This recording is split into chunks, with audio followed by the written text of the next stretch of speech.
Hello, I am so excited to be here today with the brilliant, effervescent Whitney Johnson, who is, by the way, not just super awesome in my esteem, but is one of the top 10 business thinkers in the world. You're going to love this conversation. Whitney, you have a new book out, future Wall Street Journal bestseller. I'm certain of it. Talk to us about smart growth. Why did you write this book? Well, first of all, I love that you described me as effervescent. I don't know if I've been described that way before. So you just made my morning, Laura. Thank you very much. It is so true. You are, there are a lot of people who are big thinkers and they take their big thinking very seriously. And they're like that, it becomes this like heavy personality. And every conversation I've had with you and the newsletter that I read of yours every week, it is like you just bring this lightheartedness to these super deep and complex ideas, which make them really accessible. And I Oh, just love that. thank you. All right. I need to write that down so I don't forget it because we don't do a very good job of writing down the compliments. So thank you. Well, tweet that out with Yeah, this, yeah, so it'll be tweet out what saved for you said. posterity. All right. So why did I write this book, Smart Growth? Well, the short story is that um, I had written Disrupt Yourself. I had written Build an A Team. And those were all about personal disruption. How do you do it personally? And then how do you use personal disruption to build an A team? In the background, I always had this thing called the S curve of learning, but it was always in the background. It was a supporting actor. And I frequently, and then ever more frequently, had people say to me, well, let's talk about that. So, for example, I went on Dan Pink's podcast, or Pinkcast, I should say, a few years ago, and he said, well, Whitney, we could do this and this and this and this. So, no, let's talk about the S curve. And I had that happen enough times that I realized, oh, there's more here because it's so simple, it's so visual, which makes it useful. Let's focus in on this. And so the big aha for me was disruption is important because that allows you to have this mechanism by which you make progress. But the S curve of learning is the map of the mountain. And when you know where you are on the map, you can make progress. So that's what this book is about, is if you're serious about growth, you'll get smart about growth. And getting smart is knowing where you are in your growth. Okay, so we talked about the S curve when I interviewed you Yes. for my next book, Wonder Hell, because for me, it was this moment that helped to explain why I made so many of the career changes that I made. There are a lot of moments in my career where like I found myself on top of the mountain and I needed this. It was almost like a visceral need to leave. I Mhm. couldn't be there anymore. And everybody thought I was crazy. And then you said, when you get to the top of the mountain, so your S curve just is like you start off, you don't know what you're doing. You have this huge, rise up to figure it out. Like it's like a shape like an S, right? A huge rise Mhm. to figure it out. And then when you get to the top, you're sort of plateauing again. Yeah. And what you said to me, which was really mind blowing, was you're like, yeah, that's when you start self sabotaging. I was like, that's crazy. Nobody self sabotages when they're successful. They enjoy their success. And then I was like, oh, and I started to think about moments where I was self sabotaging. And if I hadn't left, I probably would have run my company into the ground for lots of different reasons. So you are talking in this book about what leaders can do in high growth organizations with high growth individuals. So let's talk a little bit about those three places on the S curve and Yeah. why each one is sort of so surprisingly surprising. Yeah. Okay. And I want you to come back to that moment of self sabotage because I think that's really interesting and important for us. So once we get to mastery, Yes. we'll come back to that. All right. So there are three major parts of the S curve of learning. There's the launch point, there's the sweet spot, and there's mastery. Let me show a picture. Visual aids here, everybody. Um, see it? We see it. Yes. The launch Everybody point, can the see it. sweet spot, and mastery. Okay. All right. So here's what's happening in your brain, and here's why you needed to do something new. Whenever you start a new project or start a new job or start a new company or even start a new year, you are on an S curve. And your brain is running this predictive model of what is it going to take for me to be successful on this S curve, on this particular mountain, on this path. And at the launch point, what's happening is that you're making a lot of predictions, you have a lot of expectations, many of which are inaccurate. And so your brain is going to have this huge drop in dopamine, which is why the launch point is overwhelming, discouraging, frustrating. Sometimes we're impatient because the dopamine is dropping. And that is why it's hard to start something new. So that's the launch point. But then once you understand that that's what it looks like, then it normalizes the experience and you say, oh, yeah, okay, that's why I feel that way because I'm It's doing supposed to something be new. terrifying. Exactly. Okay. So then your brain continues to run this model and its predictions start to get more accurate. And as it gets increasingly accurate, you hit that knee of the curve, which is that steep, sleek back of the curve that you just drew out for us. And what's happening there is with the predictions more accurate, you're getting lots of emotional upside surprises, Hmm. lots of dopamine, which makes it exhilarating and it feels great. And you say to yourself, this is exactly where I'm supposed to be. That's the sweet spot of the curve. So you've got slow, it feels slow at the launch point. In the sweet spot, it feels fast and it is fast. And then you get to mastery. And what happens there? Your brain has figured it out. The model, it is complete. Yes. You're getting a little bit of dopamine, but not very much. And so your brain is saying, I need dopamine. How am I Hmm. going to get that dopamine?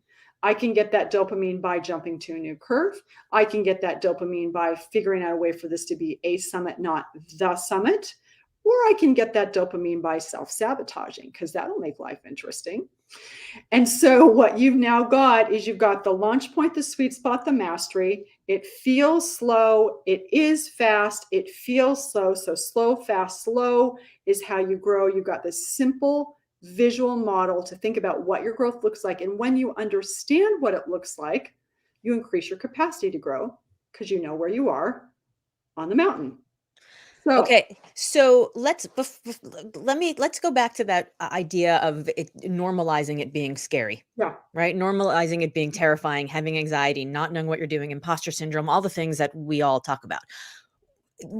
We know why it's hard to start something new, but how do we, once we've identified the reasons, how do we move past them? Like just being like, okay, it's normal to be terrified, but I'm still terrified.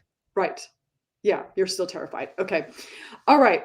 So one of the things that you're going to do is you're going to say to yourself, all right, so I know you're going to use dopamine in your favor. So I know this is hard and I know that my dopamine is dropping a lot. So what I want to now do, and you've likely made the decision that you want to stay here. So the very first stage of the launch point is explore, where you ask questions of like, I'm on this S curve. Do I want to stay here? Because maybe you chose to be here, maybe the S curve chose you. And so Right. you've determined that it's in sync with your values. You've determined that it's in line with your why. You want to stay here. So now what you want to do in order to move through this scary part of it is to start to collect data, Okay. collect information. So you're going to collect the quantitative data of, all right, I want to start a business. I'm not going to think about the 50 customers I'm going to get in the future. I'm going to think about the one customer I'm going to get in 2 weeks, who's maybe going to pay me $50, but it's still a customer. A transaction still took place. And so now I've done that work of collecting the data of what did it take to make a sale? What were they willing to pay for? And you've got this information that says to you, okay, this is working. How do I need to iterate, et cetera? You're also collecting data of, okay, this is really hard, but I'm actually enjoying it. It's the good kind of hard. And so you're collecting this quantitative data, you're collecting this qualitative data. And as you're collecting the quantitative data, the reason I said you want one customer, not 50, is you're now finding a hack to get more dopamine. So I want to build a business. In order to build a viable business, I need 50 customers. I need 100 customers. That's going to take a while to get the dopamine to move into the sweet spot. But if I say to myself, well, what kind of small, ridiculously small goals can I set and hit today or tomorrow or next week, like a first customer, then I get the dopamine today.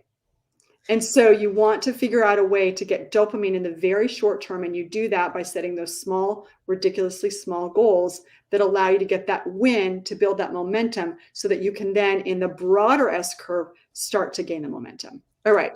You're Yeah. looking curious. So how are you Yeah. processing? Well, I mean, I'm thinking about this in terms of like New Year's resolutions. Like Yeah. people fail New Year's resolutions because they say, I want to run a marathon Yeah. when they should be saying, I'm going to run 10 minutes a day. Right. Or Well, I want to lose 50 pounds and they should be saying, I'd like to stop, having dessert, 3 nights right. a week. Like they're not setting smaller goals. And so the big goals feel so Yeah. impossible and so huge. So that makes sense, right? Like if you keep giving yourself good rewards, right, by through this dopamine, then Yeah. it makes sense that you stick to it. And I'm a firm believer that nobody's born confident, that you get confident by showing competence. Yes. So every time you're like, oh, I could run 10 minutes, maybe I could run 15 minutes, maybe I could Mhm. run 20 minutes. Like you're teaching yourself that it's actually less terrifying. So this idea Yeah. of gathering data through your own performance, Yeah. right? Like your own competence makes a ton of sense. I love how you phrase that. You're gathering data through your own competence. So beautifully said. And it's so true. I mean, just yesterday I was on a coaching call. Someone who's thinking about their New Year's resolutions, and we talked about, okay, so run 5 minutes a day for 6 days a week for 2 weeks, and then see how you feel. And he's like, well, I can do that. Of course he can, right? Of course he can do 5 minutes. But for him, it might be even 1 minute. It depends on who you are. But what I find is it's this idea of we've got this super highway of habits, these very thick neural pathways of what we're doing today. And whatever you want to do new is a cow path. And so, how are you going to make it so comfortable, so small that it can even be, 11 o'clock at night and you think, well, I made a goal, I can get on the treadmill for 5 minutes. And so, Yes. as you do that, like you said, you build confidence through competence. What are the small goals that are so small? You're like, oh, that's the goal that you start with. One of our fellow big thinkers, Leanne Davey, who I know author of The Good Fight, which I Hi, happen to have Leanne. right here because I literally just recommended it to a coaching client of mine. Said I find that using the bullet journal is great for getting short-term Mm. dopamine hits. I fill a star in each day when I complete that day's task. Does Whitney know the bullet journal technique, and what are her thoughts? Ooh, I love that, Leanne. No, well, let's see. You know what? I think I kind of do that because I make these lists of things that I check off. So, but I haven't And do thought you, and do you put something on the list if you did it, but it wasn't on the list, and then of, cross it out? well, that is something that I just started doing and I love it. It's the best. So, Leanne, I'd love to hear what your thoughts are. Yeah, because then you're right. Then you get the dopamine. So, even simple things like, oh, I just had, my child wander in and wanted to have a 5 minute conversation. What feels like an interruption, if you can now put it on your list that I spent 5 minutes being attentive to my Yes. child or my partner or whoever it is, then you're like, you get the dopamine hit, which, by the way, all of us actually have as a goal to be attentive to the people that we love, Yes. but we Yes. don't have it on our list. Yeah, so I love that. So you're switching the lens. You're redefining Mhm, what that time was. Very mhm, smart. Very mhm, smart. mhm. Okay, so where on the curve are we? Are we cresting the hard Yeah. stuff, or are we Well, we were on the launch point. Let's go Yes. to the sweet spot now. And I think Okay. let's just talk about that briefly because I think we ignore the sweet spot way too much. And this is that place where everything's working and we're feeling very competent, we're feeling very confident. And one of the things that we want to do, back to Leanne's, bullet journal, is to make note of what is working. And one of the things that we use, so you've got accelerators, so you're accelerating, your growth is speeding up. Then we've got metamorph when you're in the sweet spot. But the way you can think about how do you know when you're in the sweet spot is to take self-determination theory, but we played with it a little bit and developed an acronym called CAR. C for competence, A for autonomy, R for relatedness. And Okay. when you're in the sweet spot, what you will find, as we've already discussed and agreed, that you feel competent. You're like, I got this. Yeah. You're also feeling the sense of autonomy. I have control over the outcome. I am an actor. I am not being acted upon. Mhm. There's also R, which is relatedness, which is this sense of connectedness to a bigger purpose or vision of what you're trying to accomplish, and a sense of connectedness to the people around you with whom you're Mhm. engaging to do that work. So you've got competence, autonomy, relatedness, CAR, that goes zoom fast up that S curve. And so those, if you're ever wondering, am I in the sweet spot on something?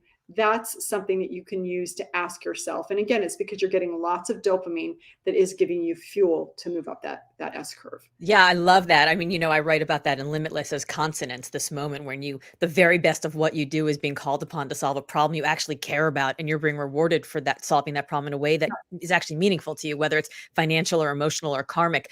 And I was fascinated when I was doing the research for Limitless, to find out that people are more likely to take a job that gives them more control, more autonomy, than more power. And I Mm, thought, you would think, well, if you have power, you have autonomy and control. But it turns out, especially for women, that the higher you climb in the corporate ranks, the more control you want, and actually the less control you have, because you're mm, sort of owned by everybody mhm, around you. mhm. Mm. That's so interesting. And I'm finding myself on that word of consonance, which is makes me think of musicality. Yes, it's And harmony, it's alignment, it's flow. yeah, you're singing, you're in tune. And I love that idea. That's very compelling for me. And then relatedness is so important. And I think right now, especially during, the Great Resignation, Mhm. I mean, I've been working on this 3-year research project. And basically what we found is that people want to be part of something that matters. They want to be part of a team that inspires them. They want to have a peer group that they look up to, they respect, that makes them better. They Yeah. want to feel purposeful. They want to feel like their opinion matters to those around them and those who make decisions that will impact them. So this relatedness thing, I think, is such a huge piece of it. And I think especially for entrepreneurs, right? For people who start the thing, they're here and then they start the thing because they're Yeah. good at it, right? They have competence and confidence in the thing. Then they find themselves like they want to be running this business and innovating and changing and growing and being creative. But like Sally from HR wants to talk about the new healthcare benefits, and Joe from the financial office wants to talk Mhm. about over vamping revamping the CRM, and they're just like, oh, can't do it. And I think that's a space where a lot of entrepreneurs sort of lose their Mhm. mojo, is in that relatedness piece. Yeah, that's interesting. So I think there are a couple of thoughts I'm having is that this idea of you become an entrepreneur and you start to build a business and it gets to a certain sort of phase of its growth. Maybe it's in the sweet spot. The company itself is in its sweet spot, Right. but it may be for you that your sweet spot is starting something. So Right. you personally are now at the top of your curve. And so you're saying, maybe this isn't still the right curve for me. And that's oftentimes why entrepreneurs don't, founders don't end up being the CEO long term, because there's a different skill set required to move from the launch point to the sweet spot into mastery. Yeah, so I think this is so interesting because when I ran my company, I used to say to people that it was my job to be 18 to 24 months ahead of the market, coming Mm, up with solutions to problems that the market didn't even yet realize that they had. That yeah, was my job as CEO. Part of my job. My job was to yeah. inspire people and to, do all the stuff. But like my job was to be able to see the future. But Mhm, my team's job, I mean, if I was cooking on gas, I was like 24 months ahead of the market. If my team was cooking with gas, they were like focusing on this week, this mhm, candidate pool, this one presentation, this thing today, this week, maybe this month. And if I was lucky, they were thinking about the quarter. But the better I got at my job, the further out I was looking, and the better they got at their job, the closer they were to the actual client need today, the further we were. And we were on two different S curves yeah. and always in different places. So how do you, if you're running an organization or if you're anywhere in an organization and it's your job to sort of pull people together, how do you how do you align Mm. people on different S curves? Mm, mm. Such a great question. So, one of the things I'm wondering as I'm hearing you talk is there some element of figuring out what's the next S curve you want to be on? Like you said, you're out in Yes. front, you're the scout. But there's also some element of, okay, well, we're on this particular mountain. What does the top of this one look like? Part of what I hear you saying is that you've got people on your team, whose job it is to figure out how to get to the top of the mountain because you're out scouting for the next mountain, right? Yes. Yeah. Yes. Okay. So what I would say is that if you understand that everyone is on an S curve, if you understand that your business is on an S curve, I think the way you do that is you have those you start from the bottom up and you say, okay, Laura, where are you on your S curve right now? Where are you Hmm. in your growth? What experience are you having? Do you feel like you're making progress? And then you go to Carol and you ask Carol, where are you on your growth? And you ask those questions of where are you, you also then look at, where is my company? So one of the things we talk about in the back of the book is, depending on whether you've got a startup, sort of a mid-stage growth company, or a stable, complex, historic company, you're going to have different needs. But when you understand where each person is, and then you can then connect to, what does this organization need, you're going to be able to get people in a position where they either can grow with you, or they need to grow on another S curve. But overall, they need to have a sense of, here's the mountain, here's the S curve that we're climbing. And oh, by the way, I'm out scouting for the next one. But for right now, here's the one that we're climbing. So there's both a top-down and a bottom-up approach. But using this artifact as your starting point is very helpful, because it's a language everybody can speak. So you talk in the book about how as you think about smart growth, conducting sort of this audit, right, of sort of who you are as an adult, right? Like, we all know, like, at some point when you're a kid, somebody told you what you should be, and you were like, okay, and you sort of create an educational path to get yourself there. And then you wake up one day and you're like, I have a frontal lobe now. The person who decided that didn't have one, and maybe I was wrong, right? So you have to remember and figure out who you are. And I think it's like every 7 to 10 years, the world around you changes. What's happening inside of your home probably changes. You weren't married, you got married, maybe you got divorced, you didn't have kids, you did have kids, maybe they're empty nesters, whatever the thing is. Things keep changing. And that audit you talk about reveals these like shadow values. So how do you, when you're trying to figure out where everybody is on their various S curves, and the company itself is on an S curve, how do you figure out what's really driving everybody, what their values are, and bring that into the conversation? Yeah, it's a great question. So, so the shadow value, the way I'm thinking about it is, for example, if I say, hi, Tammy, I don't know Tammy, but I think you do. So hello. Yes, Tammy Hierman has a new book out also. And she says, I love having a concrete tool and language to discuss development. And it's great that it's connected to the business. Oh, very fun. So I just lost my train of thought. What was the shadow values. Oh, shadow value. Yes. Okay. All right. So the way you know a shadow value is showing up is if you, for example, say, I want to grow my people. I'm all about people. And then when you plan out your day and you've got a list of 10 things to do on your day, and all of them are tasks, none of them have anything to do with people. Yeah. You're going to grow your people, or conversations that you're going to have with your people. Yes. You have just said hello to a shadow value. Yes. And so then the question becomes a shadow value, because it turns out it's not as important as you think it is, because it's not reflected in how you act, or a shadow value because it's one that you're keeping in the shadows and you're not actually acting on it. All of the Okay. All of the above. Yeah, because what's happening is that, because if I say to you, hey, Laura, the only thing I care about is just getting stuff done. I don't care about my people. Yeah. And you're like, ooh. Yeah. Sure, I want to work for her. Exactly.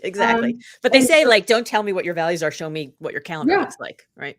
Exactly. So this is a great example of that. So now that you know what it is, then what I recommend is to ask yourself, okay, so am I okay with that? Am I actually really I do want to focus on tasks. I don't want to focus on people, in which case maybe I should be an individual contributor, not a manager.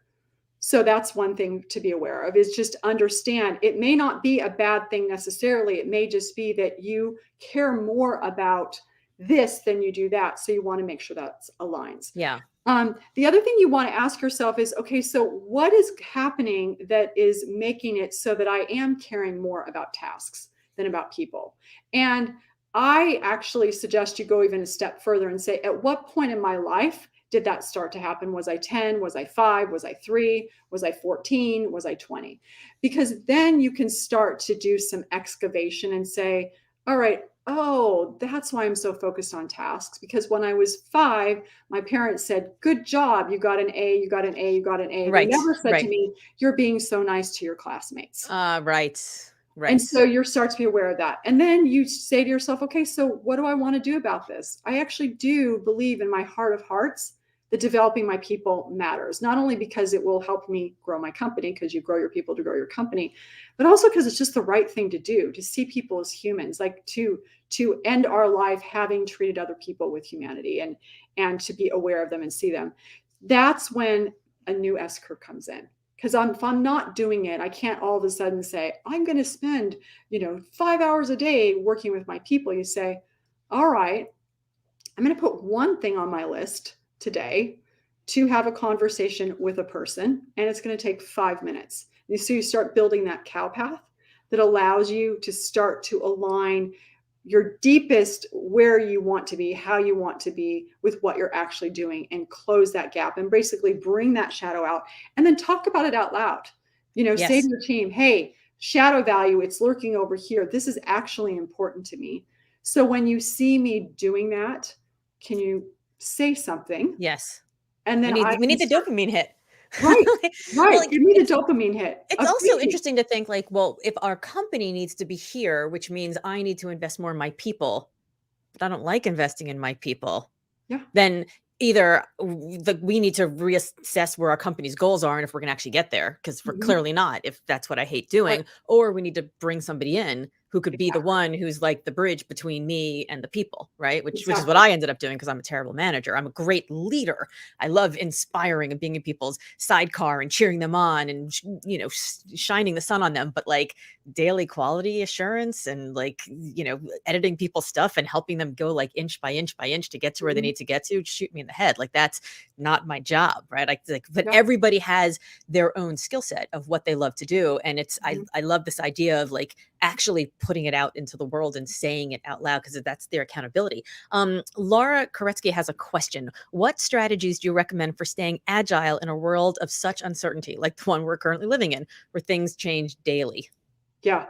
Lara, I think it's probably Lara. So great question. And what I would say is two things. Number one is understanding this S curve is going to help you, because you're going to be able to say, oh, okay, the whole world's on a new S curve because we're all dealing with post pandemic, we hope Yes. post pandemic. So that allows you to give yourself some grace. And one of my favorite quotes, I'm going to paraphrase, is this is from Livingston Taylor, who's the brother of James Taylor, and he talked about being on stage and performing. And he said, when you will forgive yourself on stage, when you make a mistake, you just smile, others will know that you will forgive them too. So just Hmm. be aware of that and give yourself grace of saying, okay, we're on this new S curve. It's super uncomfortable. It's super bumpy. We're going to make mistakes. That's okay. We're running an experiment. The second thing I would say to you, Laura, is to really go back to this idea of personal disruption, because there will always be upheaval. But if you on a daily basis are finding ways to disrupt yourself, to step back from who you are to who you can be in those small little incremental steps, then you've got this sense of increasing competence, increasing autonomy, increasing relatedness. And that will allow you to say, yeah, I understand that everything around me is moving, but in here, inside of me, I am calm. Hmm. And I have the emotional capacity to manage through what is happening. And so I wish there were some bullet proof, and building on what Leanne said, bullet list way of doing it. But the real simple way is this idea of when you disrupt yourself, when you focus on acting, then you will not feel that everything around you is acting upon you. You'll just say, I'll figure it out. As Alan Mullally would say, I'll Yeah, find I'll a way. figure it out. We'll find a way. And what I love about that is like I feel like we've entered this world that yeah, is super uncertain, but Mhm. also it's so clear that none of us know what we're doing. That's Nobody right. had a playbook for this. Nobody has done this before. Mhm. So maybe it's okay for leaders to be a little bit more vulnerable now and to show a little bit of grace and to say like I don't know, but we'll figure it out together, right? Alan Right. Mullally working together. and Yeah. and I love that idea of just like being much more intentional and thoughtful about your values and where you're going and what you're thinking and knowing where you are in that curve, because it Mhm. it really it I think what it really does is it allows us a space to not know what we're doing and know that that's where we're supposed to be. Right, right, because we don't know what we're doing, but we still know where we are. We don't Yes. we emotionally know where we are. So the S curve, it maps this emotional arc of growth. And so when you know where you are, then you feel safe. And that's what we're trying to do, is figure out a way to help ourselves feel psychologically safe and know we will be okay. And that's what this does. Okay, what did she say? All right. Yeah, good. Yes. Laura says, thanks so much. I love the idea of personal disruption and its impact on our being and sense of self certainty. I love that. So I know we only had 30 minutes to do today. So I know Oh, you got to okay. run. But if people want to pick up, Smart Growth, I put a link in the comments, but for people who are listening later, if they don't see it, if they don't want to scroll back, tell us where they can find you. Tell us where they can find the book. Mm, mm.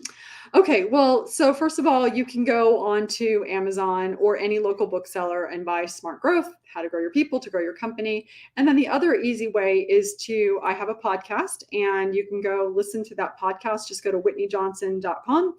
Or I do LinkedIn Lives, like you do LinkedIn Lives with Yes. Laura. I do those every Thursday morning at 9 a.m. So, Laura! Laura Finn just jumped on. I Laura! feel like we could hang out here all day long and all Yeah. of your old Oh, friends are going it's to jump so on. fun. Hi. It's wonderful to see you. Okay.